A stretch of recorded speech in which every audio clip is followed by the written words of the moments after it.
Espero que tu hermano ya no pueda enviar.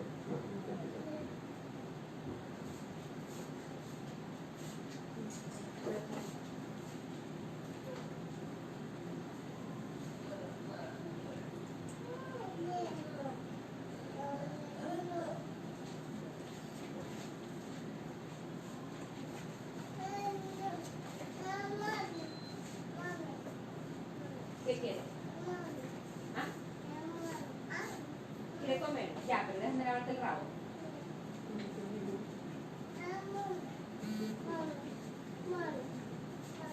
Ya, ya, ya.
Muy buenas noches, hermanos y amigos que nos están siguiendo por este en vivo.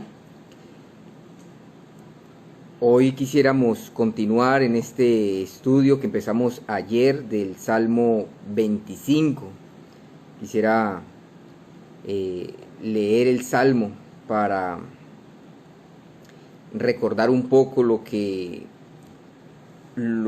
qué se trata este Salmo y cómo podemos esperar en el Señor, en sus misericordias, en sus compasivas misericordias, y deseando también que este sea un tiempo en el que el Señor pueda hablarnos y nosotros podamos también reconocer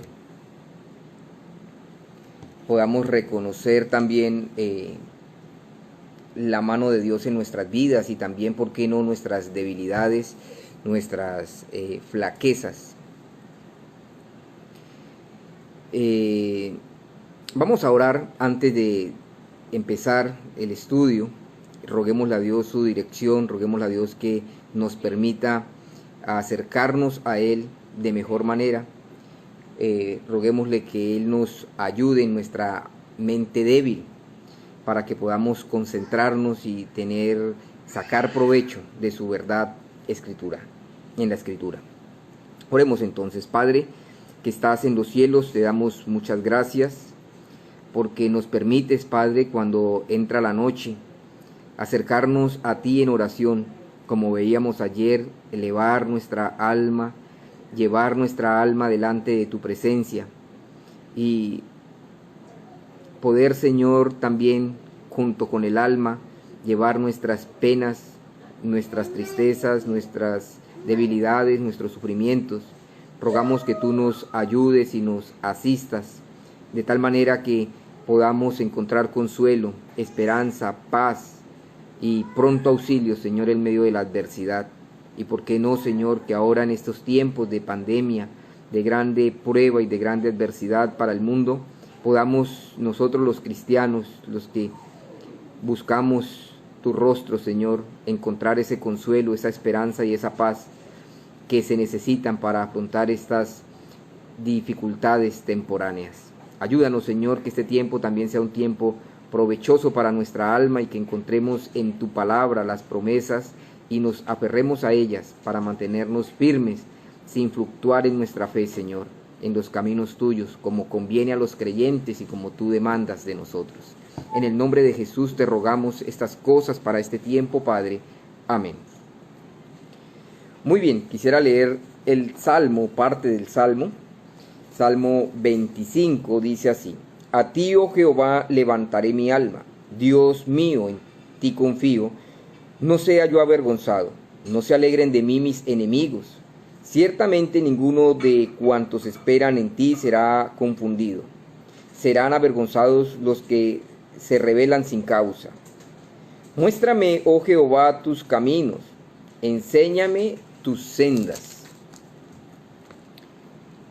Encamíname en tu verdad y enséñame, porque tú eres el Dios de mi salvación. En ti he esperado todo el día. Acuérdate, oh Jehová, de tus piedades y de tus misericordias, que son perpetuas. De los pecados de mi juventud y de mis rebeliones no te acuerdes. Conforme a tu misericordia, acuérdate de mí por tu bondad, oh Jehová. Bueno y recto es Jehová. Por tanto, él enseñará a los pecadores el camino. Encaminará a los hombres por el juicio y enseñará a los mansos su carrera. Muy bien. Este es un texto que hemos venido estudiando desde ayer y dijimos muchas cosas. Básicamente estudiamos hasta el verso 7 y decíamos que debíamos levantar el alma al Señor. Decíamos que David encontraba misericordia en el Señor, decíamos que había perdón en el Señor, y hoy quisiera que siguiéramos ahondando en estos asuntos, siguiendo el mismo proceder de ayer, que es ir viendo versículo por versículo. Así que llegamos al versículo 8, y lo que vemos en el versículo 8 es la benevolencia de Dios. Dice el verso 8: Bueno y recto es Jehová, por tanto, él enseñará a los pecadores el camino. El gran conflicto interno de los hombres radica en la decisión de poner su mirada en Dios o en poner su mirada en sí mismo. Es decir, si nosotros tenemos a un hombre aquí frente a nosotros, él tiene que tomar una decisión y él se debate continuamente entre estas dos ideas: o sigue a Dios o sigue sus propios instintos, sus propias capacidades, su propia manera de razonar y de ver las cosas y la vida.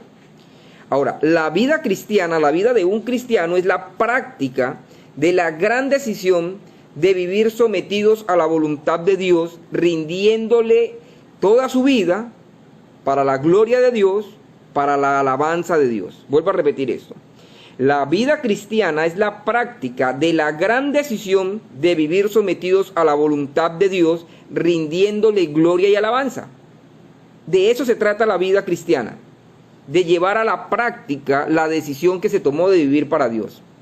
Ahora, la vida de los no creyentes es la práctica de esa terrible decisión de vivir para sí mismos, confiados en su propio criterio, en su propia moral, justificándose a sí mismos. Ahora bien, muchos no cristianos tienen el nombre de Dios en sus bocas, y es más, aún abunda el nombre de Dios en la boca de los no cristianos en estos días de pandemia. Pero la pregunta de estas personas sería: ¿está seguro que sabe usted a quién está invocando? ¿Conoce usted la persona dueña de ese nombre que usted invoca cuando invoca a Cristo o cuando clama a Dios? ¿Conoce usted a Dios? ¿Sabe de quién o a quién se está dirigiendo?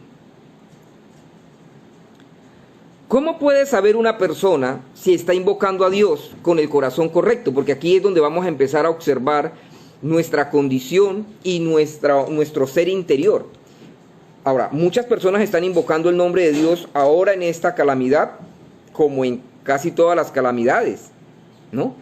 Pero ¿Cómo puede saber una persona, cómo puede una persona estar segura de que está invocando a Dios con el corazón correcto?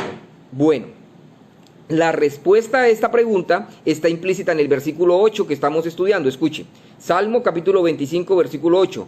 Bueno y recto es Jehová, por tanto, Él, Jehová, enseñará a los pecadores el camino. ¿Sí lo notan? ¿Es usted una persona que se deja enseñar de Dios? Porque ahí está implícito. Dios es bueno y recto, porque Él es bueno y recto, enseñará a los pecadores el camino. Mi pregunta es, entendiendo que todos somos pecadores, la diferencia la hace en que hay pecadores que se dejan enseñar de Dios y hay pecadores que no se dejan enseñar de Dios. Entonces, la pregunta sería esta: ¿es usted una persona que se está dejando enseñar de Dios? ¿Es Dios su enseñador? ¿Es Dios su maestro?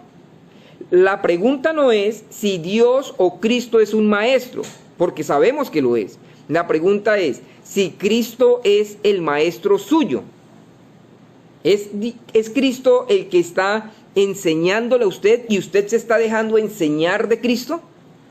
Déjeme recordarle los versos 4 y 5 que los estudiamos ayer, de este capítulo 25, el Salmo 25, escuche. Como dice David, dice: muéstrame, oh Jehová, tus caminos, enséñame tus sendas, encamíname en tu verdad y enséñame, porque tú eres el Dios de mi salvación, en ti he esperado todo el día. Ahora, noten ustedes que David tiene un corazón dispuesto a ser enseñado. Esa es la razón por la cual él decía: mejor es estar un día en tus atrios que 1000 fuera de ellos. Y esa es la razón por la cual los creyentes se congregan los domingos y leen la Biblia y meditan en sus casas en la Biblia. No es que los creyentes no pecan, los creyentes pecamos. El asunto es que somos pecadores enseñados, que estamos siendo enseñados continuamente por Dios, que quieren y se exponen a la enseñanza de Dios a través del culto público y de los otros medios de gracia. David no quiere seguir caminando sus propios caminos. Él está asqueado de sus propias sendas y de su propia verdad. Él ha desechado estas cosas y quiere ser encaminado en la verdad de Dios. David ha renunciado a su pensamiento, a su manera de ver las cosas, de actuar y de conducirse, y quiere que Dios le enseñe sus sendas, sus caminos y su verdad. Ahora bien, también hay personas que asisten a la iglesia para ver si en la iglesia creen lo mismo que ellos. Y como no les gusta lo que se les dice, no vuelven. Pero seamos honestos, ¿en qué cabeza cabe que las cosas de Dios encajen con mis gustos, con mi manera de pensar, siendo que Él es santo y yo soy pecador? Ahora, ¿nota usted eso? Muchas personas asisten a la iglesia, escuchan la predicación fiel de la Escritura y dicen: no, eso está muy duro, eso no es así. A mí no me gusta esa clase de enseñanza, dice la gente, y no vuelven. Ahora, estas personas están yendo a una iglesia para ver si les dicen en esa iglesia lo que quieren escuchar. Pero ¿en qué cabeza cabe que las enseñanzas respecto a un Dios santo y de la voluntad de ese Dios santo para nosotros que somos pecadores encajen con nuestra manera de vivir y nuestra manera de pensar? Es decir, lo más lógico sería que si yo voy a una iglesia evangélica a escuchar la palabra de Dios, lo que yo escuche sea algo que vaya en contra de mis caminos y de mis pensamientos, de mi manera de ser. Porque me estarían hablando de un Dios cuyo aspecto más importante es su santidad, su trascendencia, su separación en cuanto al pecado y en cuanto a mi humanidad pecaminosa. Ahora, note el texto, dice David de Dios que Él enseñará a los pecadores, y lo que nos hace ser pecadores es el hecho de ser contrarios a Dios. Es decir, ¿qué es pecado? Todo lo que yo hago que es contrario a Dios. Dios tiene un camino, tiene una senda y tiene una verdad, y nosotros tenemos nuestro propio camino, nuestra propia senda y nuestra propia verdad. Ese es nuestro mayor pecado: abandonar el camino de Dios, la senda de Dios y la verdad de Dios por el camino mío, por la senda mía y por la verdad mía, elaborada en este pensamiento que nació en pecado y se ha conducido en pecado. Ahora, entonces, ¿por qué razón esperaríamos que la enseñanza de Dios nos resulte acorde a nuestra manera pecaminosa de pensar. No tiene sentido. Nosotros tenemos que volcar nuestra manera de pensar, dejar de lado nuestra manera de pensar y empezar a creer en la manera en cómo Dios quiere que nosotros vivamos, revelado en la palabra de Él, en las Santas Escrituras. La enseñanza es casualmente lo contrario a la manera en cómo yo pienso y en cómo yo vivo. Es decir, ¿cuál es el problema del hombre? El problema del hombre es que el hombre se conduce según su pensamiento. Mire lo que dice Isaías 55, 7 al 9. Escuche esto, lo que dice el profeta. Dice: deje el impío su camino y el hombre inicuo sus pensamientos y vuelva hacia Jehová, el cual tendrá de él misericordia, y al Dios nuestro, el cual será amplio en perdonar. Porque mis pensamientos no son vuestros pensamientos, ni vuestros caminos mis caminos, dijo Jehová. Como son más altos los cielos que la tierra, así son mis caminos más altos que vuestros caminos, y mis pensamientos más que vuestros pensamientos. Por eso usted debe reflexionar acerca de los pensamientos suyos y de los caminos suyos. ¿Qué es lo que está mal en el ser humano? ¿Qué es lo que está mal en el hombre? Pues su camino, es decir, la manera en cómo vive. Pero no es lo único, porque también sus pensamientos están mal. Usted debe rechazar o usted debe abrazar la palabra de Dios, rechazar su pensamiento y abrazar la palabra de Dios. Pero lo que sucede es lo contrario. Normalmente la gente rechaza la Biblia porque ésta no encaja con su manera de pensar. Muchos leen la Biblia y dicen: eso son palabras de hombre, eso es, el papel aguanta con todo. Esa es la manera como la gente piensa. Pero es que note que ese es el problema del hombre. Que el hombre rechaza la Biblia porque la Biblia le confronta y no acepta la manera en cómo el hombre vive. Es más, muchas personas dicen: yo no creo en la Biblia, eso son cosas de hombres. Y entonces yo le pregunto: ¿y usted ya la leyó toda? Cierta persona me dijo en una ocasión: esos son cosas que los hombres escribieron, yo no creo en la Biblia. Le dije: ¿y usted ya la leyó toda? ¿Usted ya leyó desde Génesis, Apocalipsis? Y me dice: bueno, no. Y yo le dije: ¿y cómo se llaman los autores de la Biblia? Me dice: no sé, pero eran hombres. Y yo le digo: ¿y cuántos libros tiene la Biblia? Me dice: no sé, no la he leído toda. Y entonces le respondí: ¿y cómo puede usted rechazar y decir que la Biblia es mentira si ni siquiera se ha tomado el trabajo de leerla de tapa a tapa para dar un veredicto que sea honesto y justo? Ese es el problema del hombre, que el hombre no quiere ni siquiera leer la Biblia. La gente tiene la Biblia en la casa, pero no la quiere leer. Y si la gente leyera la Biblia, entendería que la pandemia que estamos viviendo ahora en el mundo es parte de los juicios de Dios por la dureza de nuestro corazón. Así que el problema del ser humano radica en que el ser humano rechaza los estándares de Dios, rechaza a Dios. Esa es la necedad más grande. Porque ¿qué esperanza tiene el hombre fuera de Dios? No hay ninguna. Si los hombres somos como la flor del campo, dice Dios, que nace en la mañana y en la tarde se marchita. ¿Qué esperanza hay para el hombre si somos tan finitos y tan frágiles?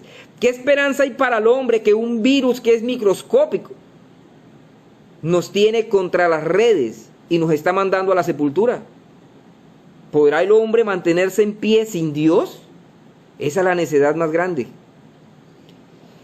El problema con rechazar las Escrituras es que esa es la manera de rechazar a Dios y a su Cristo, es decir, a su Hijo Jesucristo, al Salvador. Y esa es la más grande de las necedades. No podemos vivir sin el Señor. Jeremías capítulo 2, este profeta, escuche lo que dice en Jeremías capítulo 2, versos 12 y 13, dice: espantaos cielos sobre esto, es decir, espántense con este tema. ¿Cuál? Y horrorizados. Escuche: desolaos en gran manera, dijo Jehová. ¿Por qué? Escuche: porque dos males ha hecho mi pueblo. Me dejaron a mí, este es el primero, dice Dios, mi pueblo Israel ha hecho dos males. El primero: me dejaron a mí fuente de agua viva. Ese es el primer mal. ¿Cuál? Dejaron a Dios. Ese es el mal de los hombres, dejamos a Dios, fuente de agua viva. ¿Cuál es el segundo mal? Cavaron y cavaron, dice, para sí cisternas, cisternas rotas que no retienen agua. Hay dos males que el hombre hace.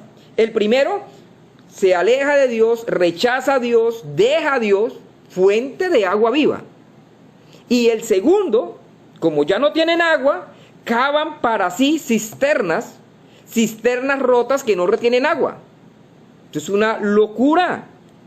Los hombres estamos rechazando a la fuente de la vida y nos estamos conformando con pequeños charcos que nosotros mismos cavamos y que no retienen la vida.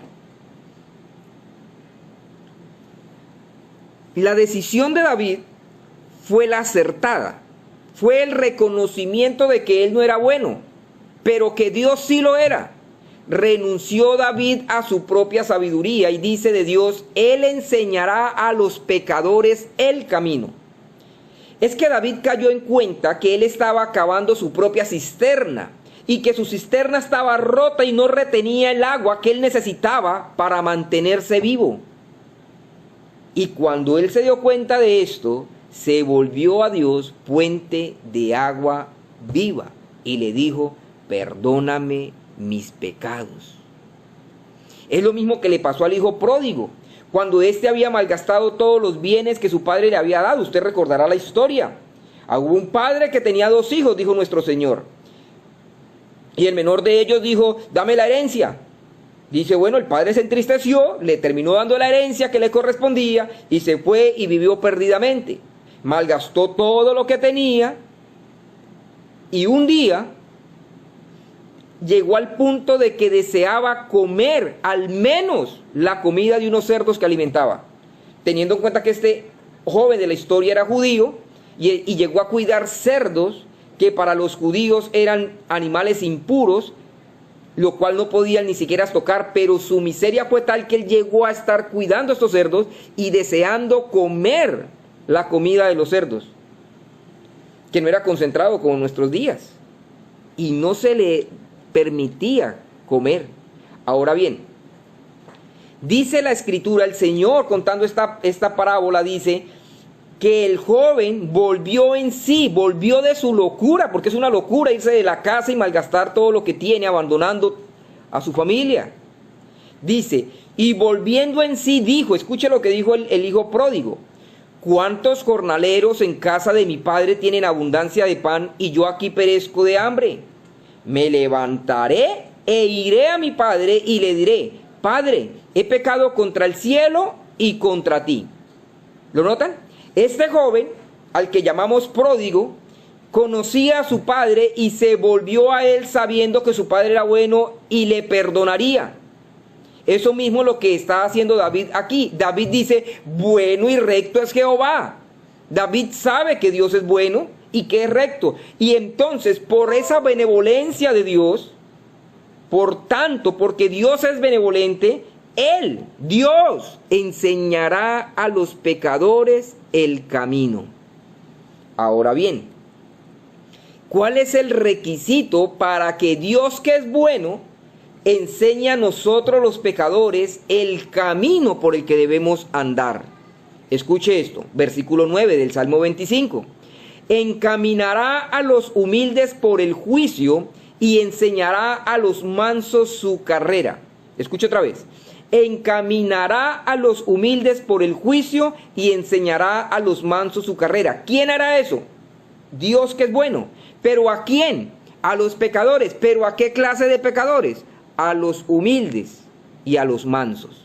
Ahora bien, la humildad no consiste en lo que el concepto moderno de humildad que tenemos enseña. La palabra humildad tiene que ver con otras cosas distintas a las que nosotros pensamos o a las que nosotros estamos acostumbrados a considerar cuando hablamos de humildad. Escuche esto, lo que hace que una persona sea humilde es el abatimiento del alma al reconocer que nada bueno merece. Humilde es aquella persona que clama por misericordia, entendiendo que misericordia es algo que necesita y que no merece. Humilde es el alma que sabe que está en bancarrota espiritual. Ahora, usted recordará la historia. Jesús dijo, 2 hombres fueron al templo a orar. El uno era publicano y el otro era fariseo. Dice, y el publicano, puesto en pie delante de todos, oraba consigo mismo, no con Dios, consigo mismo. Este era un hombre orgulloso. Dice, y oraba consigo mismo diciendo, Padre, te doy gracias porque no soy como los otros pecadores. Yo ayuno 2 veces por semana, diezmo de todo lo que gano, hago mis oraciones, y empezó a hacer la lista de todos los asuntos religiosos en los que se ocupaba. Dice, pero el otro, el publicano, que era el recolector de impuestos y a quienes los judíos tenían como los más grandes pecadores, porque eran hombres judíos que trabajaban para el imperio romano que tenía sometido a los judíos, y trabajaban recaudando los impuestos de sus hermanos para dárselo a los romanos. Así que para los judíos, los publicanos eran hombres extremadamente pecadores. Entonces, Jesús dice, el otro era un publicano, un recaudador de impuestos. Dice, y antes de llegar al templo, no levantaba la mirada al cielo porque creía que no era digno de hacerlo, y se daba golpes en el pecho diciendo, sé propicio a mi pecador. Si usted quiere un ejemplo de lo que es la humildad, ese hombre publicano, pecador, él es un hombre humilde. Y Jesús entonces dice, ¿cuál de los dos fue o subió a su casa siendo justificado? La gente que estaba allí dice, bueno, el publicano fue justificado, y el Señor dice, eso es correcto. ¿Qué hizo la diferencia entre el uno y el otro? Pues que el fariseo, aunque tenía apariencia de piedad, era un hombre orgulloso, y el publicano, que en efecto era un hombre pecador, era un hombre humilde que se consideraba, en cuanto a lo espiritual, un hombre en bancarrota, un hombre lleno de miseria, un hombre indigno delante de un Dios santo, santo y santo. Ahora, esta es la promesa entonces. Dios encaminará a los humildes por el juicio y enseñará a los mansos su carrera. Ahora, esa es la humildad que se necesita para que Dios nos encamine. Es el reconocimiento que el pecador necesita para hallar misericordia. ¿Qué necesita alguien para hallar misericordia? Reconocer que en cuanto a lo que Dios pide del hombre, el hombre es incapaz de darlo, que el hombre está en deuda con Dios. Algunos, por ejemplo, le reclaman a Dios como si Dios fuera deudor de ellos. Le debemos al Señor hasta el aire que respiramos y nos creemos merecedores de las bendiciones de Dios. Nada más lejos de la humildad y nada más cerca de la altivez de espíritu que esa loca idea de algunos que dicen ser cristianos de estar condicionando a Dios y exigiéndole a Dios que haga cosas para ellos. Esa es una manera loca de tratar de justificarnos, como si Dios nos debiera algo a nosotros y simplemente nosotros lo único que tenemos que hacer es reclamar para que Él nos dé. Un momento, nosotros somos los siervos de Dios. Nosotros, Dios no es nuestro servidor, Él es nuestro Dios y Señor y Padre misericordioso. Todo lo que hace por misericordia lo hace, no por deuda que Él haya adquirido con nosotros. Nosotros adquirimos una deuda con Él, y Él, que es bueno y misericordioso, no nos cobra esa deuda. La Biblia dice, el Señor Jesús en el famoso Sermón del Monte, Mateo capítulo 5, dice, bienaventurados los pobres en espíritu, porque de ellos es el reino de los cielos. Ahora noten ustedes, ¿cuál es el requisito para ser dueño del reino de los cielos? Ser pobre en espíritu. ¿Y qué significa ser pobre en espíritu? Pues estar en bancarrota en los asuntos espirituales.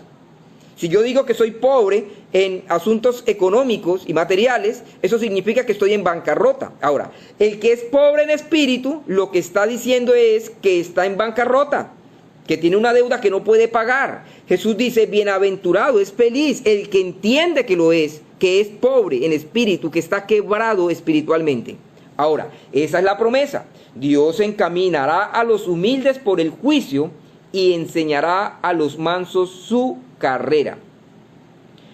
una promesa inquebrantable hay aquí luego en el versículo 10. Escuche. Todas las sendas de Jehová son misericordia y verdad para los que guardan su pacto y sus testimonios. Le voy a volver a leer.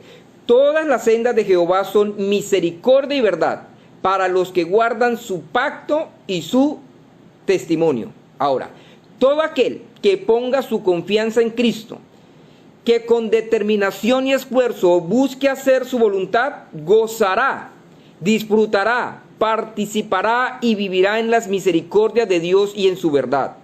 Y cuando vengan las pruebas, las aflicciones, tentaciones, adversidades, puede estar seguro el creyente y confiado que Dios está usando esas dificultades o esas circunstancias difíciles para derramar más y más de su misericordia sobre sus hijos, sobre aquellos que le invocan de veras, sobre aquellos que le buscan. En otras palabras, las circunstancias difíciles son la manera en cómo Dios manifiesta su amor y sus cuidados paternales, misericordiosos y bondadosos en aquellos que le buscan de verdad y que viven para Él.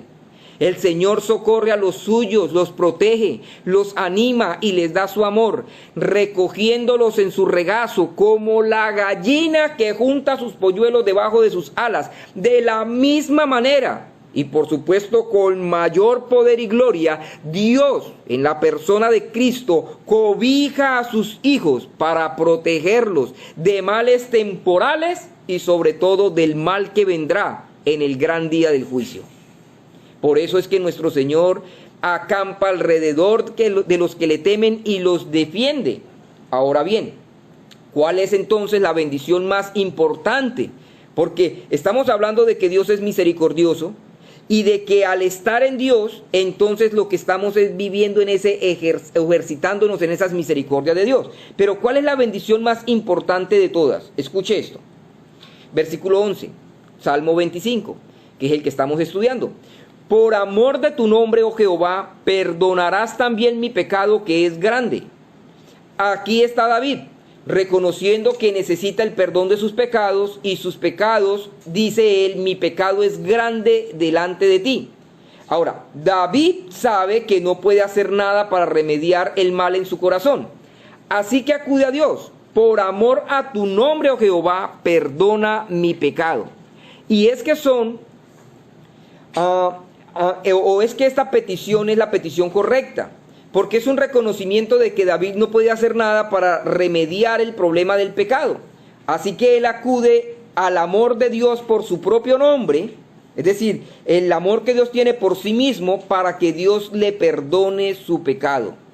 Y es que además pudiéramos preguntarnos entonces, ¿con qué el hombre puede presentarse delante de Dios para justificarse como pecador y presentarse como un hombre santo y piadoso? Si solo Dios es justo y es el que justifica, entonces nosotros debemos acudir a Dios, mis hermanos, para que Dios nos justifique de nuestro propio mal, porque nuestra moralidad y nuestra justicia propia no alcanza para satisfacer la justicia de Dios. Entonces Dios ha provisto a Jesucristo, el justo y el que justifica. Cristo es el único ser justo, el único hombre justo. Y como justo fue a la cruz del Calvario, para llevar en la cruz del Calvario y en su propio cuerpo nuestra injusticia, a fin de consumir nuestra injusticia en su carne y por su justicia justificarnos a nosotros, como si nosotros hubiésemos vivido una vida justa o hubiésemos pagado por nuestra transgresión el costo de nuestros pecados. Ahora bien, debemos entender nosotros que no podemos justificarnos de ninguna manera, que solo podemos y debemos venir a Dios y rogarle que misericordiosa y bondadosamente acepte nuestras vidas, nos justifique, nos perdone y nos limpie. David, en el Salmo 32, confesando, o el contexto de este salmo es cuando él mató a Urías, se acostó con Betsabé y mandó a matar al marido de Betsabé para quedarse con ella y para tapar su pecado o el hijo de su pecado, porque Betsabé quedó embarazada. Y él dice esto en ese salmo, Salmo 32, verso 2. Bienaventurado el hombre a quien Jehová no culpa de iniquidad y en cuyo espíritu no hay engaño. Bienaventurado, feliz, muy dichoso el hombre, doblemente dichoso el hombre a quien Dios no culpa de pecado. Y él dice, mientras callé, mientras él guardó silencio, mientras no confesó su pecado, mientras no le dijo a Dios, perdóname mi iniquidad, dice David, mientras callé, se envejecieron mis huesos en mi gemir todo el día. Porque de día y de noche se agravó sobre mí tu mano, se volvió mi verdor en sequedades de verano. Y eso es lo que está pasando ahora. La humanidad calla con respecto a su pecado y no le confiesa a Dios su pecado. Los mismos creyentes. Nosotros, yo mismo he tenido que confesar mis pecados a Dios. He tenido que examinar mi vida en este tiempo. Porque Dios no trae las calamidades que están viniendo sobre esta tierra simplemente porque se le antojó hacerlo. No, esto tiene que ver con los juicios temporales de Dios. Y quiera Dios que sea un juicio bastante temporal y que Dios no extienda su ira sobre nosotros. Ahora, eso depende de que nosotros busquemos su rostro y confesemos nuestros pecados. David dice, mientras callé se envejecieron mis huesos en mi gemir todo el día. Es decir, David se enfermó. David estaba sufriendo físicamente porque estaba guardándose su pecado, no se lo había confesado al Señor. Es más, él dice, porque de día y de noche se agravó sobre mí tu mano. Dios lo estaba castigando, reprendiendo por su pecado que no había confesado. Es más, él sigue diciendo, se volvió mi verdor en sequedades de verano. Las fuerzas, el verdor es esa energía, ese vigor que se tiene. David lo estaba perdiendo y parecía sequedades de verano su vida. Era un hombre sin frutos, era un hombre sin victorias en su vida. Pero luego él dice, mi pecado te declaré y no encubrí mi iniquidad. Dije, escucha lo que dijo, dice él, dije, confesaré mis transgresiones a Jehová. Y escuche esta bendición tan grande de la que nosotros también podemos gozar. Dice, y tú perdonaste la maldad de mi pecado. Tú perdonaste la maldad de mi pecado. Y él sigue diciendo, por eso ha de buscarte todo hombre en el tiempo en que pueda ser hallado. ¿Cuál es la bendición más grande que tenemos en Dios? Que Él perdona la maldad de nuestro pecado, que Él es un perdonador de pecados para todos aquellos que vienen a Él en arrepentimiento y fe y que reconocen que le han fallado y que no tienen cómo remediar su pecado. Nosotros debemos dejar de considerar que somos buenos. Es que la gente piensa que es buena. Incluso los creyentes piensan que son buenos. Los evangélicos, los cristianos andan pensando que son buenos. Eso no es verdad. Es cierto, somos buenos en comparación a muchos que son demasiado malos. Pero a los ojos santos de Dios no hay ninguno bueno, solo Cristo es bueno. Y más nos vale que empecemos a entender la realidad de nuestro pecado y de nuestra ofensa a Dios, para que vengamos a Él en fe y arrepentimiento y encontremos misericordia, porque Dios es un Dios de misericordia, perdonador, que enseña a los pecadores su camino, que instruye a sus hombres, a los que le buscan de verdad, los instruye, les muestra el camino, la senda por donde deben andar y les muestra su verdad, para que ya no vivan en la mentira que se inventaron los hombres, sino en la verdad que libera, que es la verdad de Dios, la que nos trae libertad. Dios quiere que nosotros vivamos para Él, para su gloria y su alabanza, pero usted y yo necesitamos ser enseñados de nuevo, porque nos enseñaron mal, aprendimos de los propios deseos de nuestro corazón, de la filosofía de los hombres y no de la palabra de Dios. Nosotros debemos hacer que esta bendita palabra de Dios sea, como decía David, lámpara a nuestros pies y lumbrera a nuestro camino. Es hora de volvernos a Dios con todo el corazón, con toda el alma, con certidumbre de que Dios escucha y recibe al que le busca de verdad. Mi invitación es, volvámonos a Dios. No importa. Usted dirá, pastor, pero yo he sido cristiano toda la vida, Dios ha estado conmigo toda la vida. Es que debemos examinarnos y no conformarnos con creer que porque toda la vida hemos ido a la iglesia estamos bien. No, debemos ser oidores de la palabra de Dios, pero también hacedores de la palabra de Dios. Debemos comprometernos con aquello que Dios demanda de nosotros. Mi amigo, mi hermano, ¿usted quiere hallar descanso para su alma? Entonces déjese enseñar de Cristo, porque Él es manso y humilde. Usted necesita ser humilde para gozar del reino de Dios. ¿Quién nos puede enseñar humildad? Solo Cristo.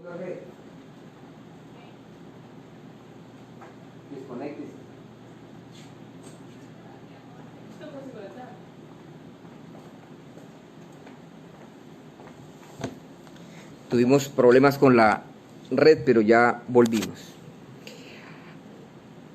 Si queremos gozar de Dios, podemos gozar de Él, pero es a la manera de Él.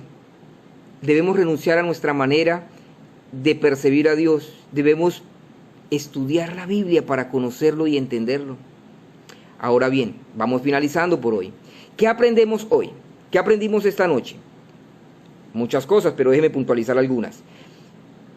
Aprendimos que sí hay esperanza para nosotros y que esa esperanza se encuentra en Dios y solamente en Dios, especialmente en la persona de su Hijo, a quien Él constituyó como nuestro Salvador y Señor. Y Cristo está lleno de misericordia, así que sí hay esperanza para nosotros los pecadores. Aprendemos también que para gozar de las misericordias de Dios debemos renunciar a nuestra manera de pensar y de vivir y volvernos a Dios de todo corazón. Como decía el profeta, deje el impío su camino y el hombre inicuo sus pensamientos y vuélvase a Jehová. Entonces aprendimos que para gozar de Dios y de sus misericordias debemos abandonar esa manera equivocada de pensar acerca de Dios y de la vida e ir a la Escritura y ser enseñados por Dios. También aprendimos que no importa el tamaño de nuestros pecados, que la misericordia de Dios alcanza para cubrir el más grande de los pecados. Escuchen, David dice que por amor a su nombre le pide a Dios perdone su pecado, el cual es grande. Ahí que aprendemos que no importa el tamaño del pecado. Oye, David se había acostado con la mujer del general de su ejército y lo había mandado a matar. Y él recuerda ese pecado, esto había pasado ya antes, pero él lo recuerda y él dice, perdóname mi pecado porque es grande. Y tal vez tenía otros pecados, por supuesto, pero el tamaño del pecado que hayamos cometido no impide la misericordia y la compasión de Dios. Donde abunda el pecado, sobreabunda la gracia. Y Dios es experto en perdonar pecados grandes. Así que hay esperanza para nosotros y aprendemos hoy que podemos venir a Dios con nuestros pecados sin importar qué tan grande sea y encontrar misericordia y compasión perdonadora de parte de Dios. En estos días de angustia universal, los hijos de Dios podemos descansar en las promesas de Dios, pues todas sus sendas son misericordia y verdad para sus hijos. Si Él nos está llevando ahora por la senda de este virus, de esta pandemia, podemos estar seguros que este sendero está lleno de sus misericordias y de su verdad. En este camino no hay engaño para los creyentes, solo misericordia y verdad. Es decir, cuando atravesamos por estas dificultades o por cualquier dificultad que atraviese un creyente, tenga la plena certeza de que esas circunstancias o que esa dificultad está cargada de misericordia y no va a encontrar otra cosa que no sea misericordia, compasión y verdad en Dios. En otras palabras, y con esto finalizo, Dios, cuando perdona a alguien y lo hace su hijo, siempre lo llevará por las sendas de la misericordia y de la verdad.